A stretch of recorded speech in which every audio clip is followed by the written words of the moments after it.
Pagpalang araw po sa ating lahat. Ako po ay babahagi ng orasyon.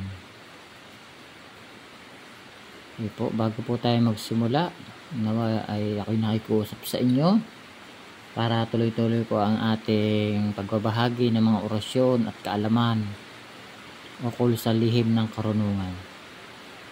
Pakipindot po ng subscribes, paki-like na rin po at pakipindot ng notification bell para updated po kayo sa lahat ng ilalabas kong bagong video.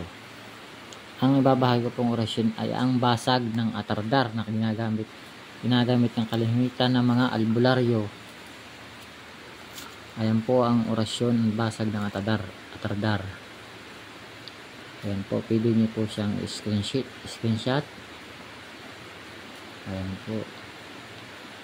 Amakum, Beatum, Arimak, Rikima, Beatum, Agwesim, Rotora. Yan po ang tamang pagbigkas ng basag ng atardar. Pero bago nyo po, para mapagana nyo po ang isang orasyon, kailangan po ay magdarasal muna kayo ng 3 ama namin at sumasampalataya. At kung alam po ang orasyon ng Himumti, yung kuram po, yun po ang isunod nyo sa kanya po, isunod ang basag ng atardar. At sigurado magagamit nyo bilang pangdepensa sa lahat ng uri ng masama. Okay po, maraming pong salamat sa inyong panonood. God bless po sa ating lahat. Pagpalain po kayo ng Diyos Ama.